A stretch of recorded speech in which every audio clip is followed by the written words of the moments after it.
আজকের রেসিপিটা একটু অন্যরকম। নামটা দেখেই নিশ্চয়ই তোমরা বুঝতে পেরেছো, পাঁঠার মাংসের কোপ্তাকারি। তবে তোমরা যে পাঁঠার মাংসের কোপ্তাকারির কথা ভাবছো, এটা কিন্তু সেই পাঁঠার মাংসের নয়। এঁচোড়কে যে গাছ পাঁঠা বলে সেটা আমরা সবাই জানি। আজকে তারই কোপ্তাকারির রেসিপি তোমাদের সঙ্গে শেয়ার করব। এটা কিন্তু কোনো ফোন থেকে বা বই দেখে পাওয়া রেসিপি নয়, এটা আমার মায়ের থেকে পাওয়া রেসিপি। নমস্কার, আমি পিউ। আমার চ্যানেল মনোহরায় তোমাদের সবাইকে জানাই অনেক স্বাগত। তাহলে চলো শুরু করে দিই আজকের রান্নার পদ্ধতি। আজকে রান্নার জন্য লাগছে এখানে ইঁচড়টা কিন্তু আমি নুন হলুদ দিয়ে আগে থেকে সেদ্ধ করে নিয়েছি। এখানে নিয়ে নিয়েছি 300 পরিমাণ চিংড়ি মাছ, যেহেতু এঁচড়টা আমি চিংড়ি মাছ দিয়ে তৈরি করব। এখানে মশলার জন্য লাগছে ফ্যাটানো টক দই আর 2টো বড় সাইজের পেঁয়াজ কেটে নিয়েছি 3টে শুকনো লঙ্কা, 7-8 কোয়া রসুন আর কিছুটা আদা, আর লাগছে 4টে কাজু বাদাম। এবার মশলাটা বাটার জন্য আমি এখানে একটি মিক্সার জার নিয়ে নিয়েছি। এর মধ্যে একে একে সব মশলাগুলো দিয়ে দেব।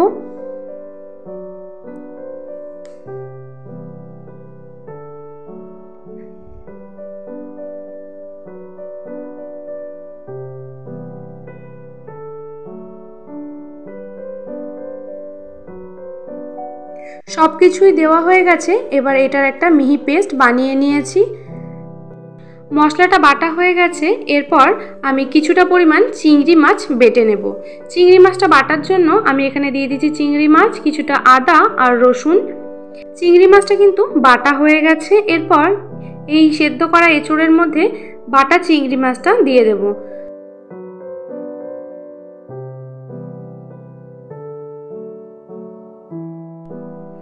এরপর এখানে দিয়ে দেবো স্বাদ মতো লবণ। লবণটা আপনারা আপনাদের স্বাদ মতো ব্যবহার করবেন। দিয়ে দেবো সামান্য পরিমাণ গুঁড়ো লঙ্কা, আর বাইন্ডিংয়ের জন্য দিয়ে দিচ্ছি এখানে কিছুটা পরিমাণ বেসন।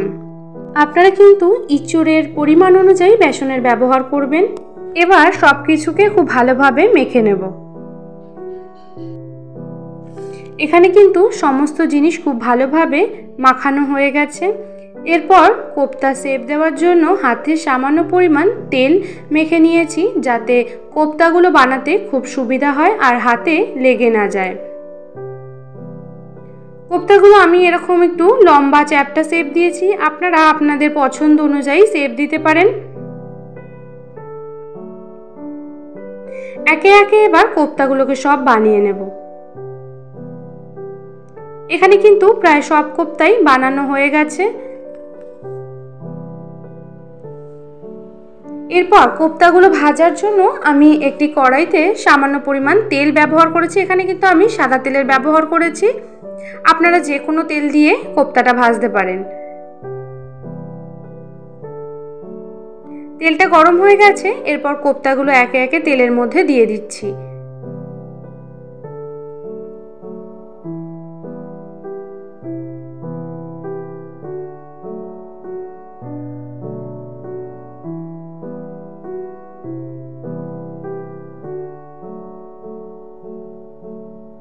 কোপ্তাগুলো এইভাবে উল্টে পাল্টে একটু লাল লাল করে ভেজে নিতে হবে।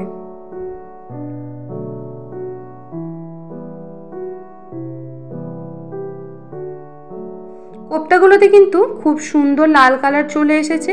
আবারও একটু উল্টে পাল্টে কোপ্তাগুলো ভেজে নিলেই কোপ্তাগুলো একদম তৈরি হয়ে যাবে। এবার একে একে কোপ্তাগুলোকে তুলে নেব। এইভাবেই সেম প্রসেসে আমি বাদবাকি কোপ্তাগুলোকে ভেজে নেব।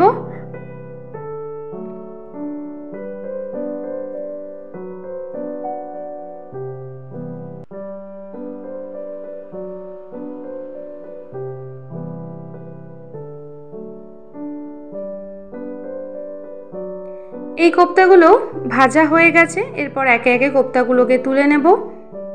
কোপ্তাগুলো কিন্তু একদম তৈরি। এরপর ওই তেলের মধ্যেই চিংড়ি মাছগুলোকে একটু ভেজে নেব। খুব বেশি ভাজবো না, হালকাভাবে একটু চিংড়ি মাছগুলোকে ভেজে নেব। চিংড়ি মাছ বেশি ভাজলে কিন্তু চিংড়ি মাছটা একটু শক্ত হয়ে যায়, তাই অল্প ভেজে তুলে নেব।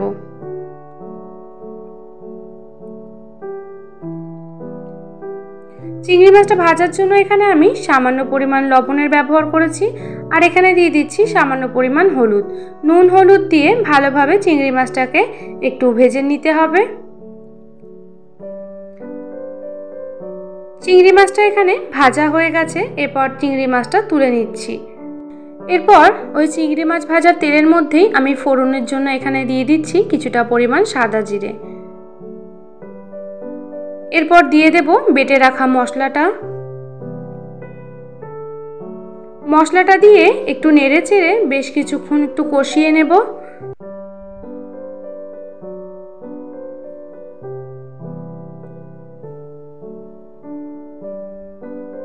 এখন মশলাটা কষানোর সময় দিয়ে দিচ্ছি স্বাদ মতন লবণ, দিয়ে দিচ্ছি কাশ্মীরি লঙ্কার গুঁড়ো, আর দিয়ে দিচ্ছি এখানে 1 চামচ মতো হলুদ গুঁড়ো। এই সব কিছু দিয়ে খুব ভালোভাবে এবার কষিয়ে নেব।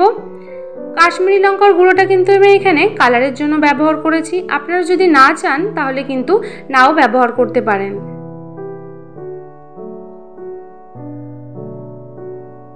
মশলাটা প্রায় কষে এসেছে আর মশলা থেকে হালকা তেলও ছেড়ে দিয়েছে। এই সময় আমি ফেটিয়ে রাখা টক দইটা দিয়ে দিচ্ছি।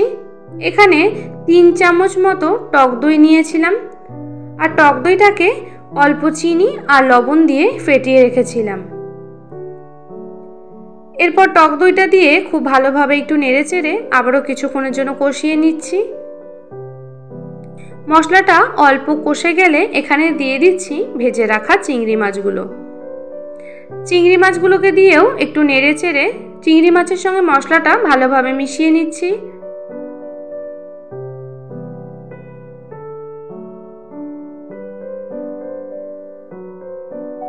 এখানে কিন্তু মশলাটা খুব ভালোভাবে কষে গেছে।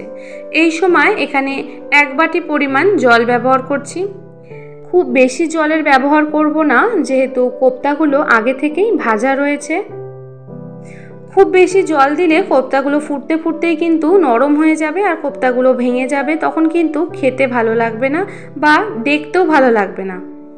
এখানে কিন্তু ঝোলটা ফুটে এসেছে।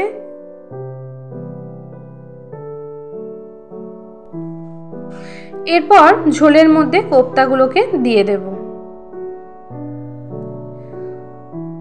কোপ্তাগুলোকে দিয়ে একটু নেড়ে চেড়ে কোপ্তাগুলোকে ঝোলের সঙ্গে একটু ফুটিয়ে নেব।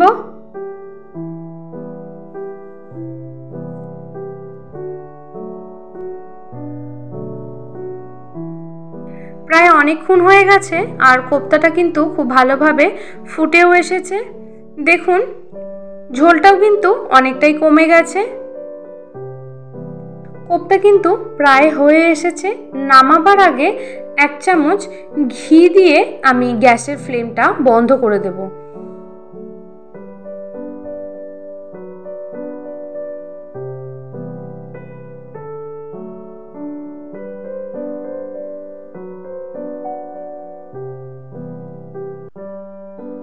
এই ধোঁকাবাজি রান্না পাঁঠার মাংসের কোপ্তা কারি কিন্তু একদম তৈরি।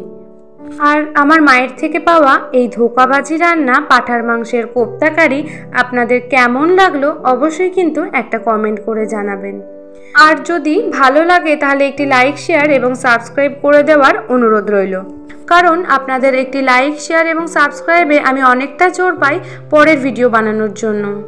আশা করব আপনাদের সকলেরই খুব ভালো লাগবে। আপনারা সবাই সুস্থ থাকবেন, ভালো থাকবেন। আজকে এই পর্যন্তই, দেখা হবে পরের ভিডিওতে।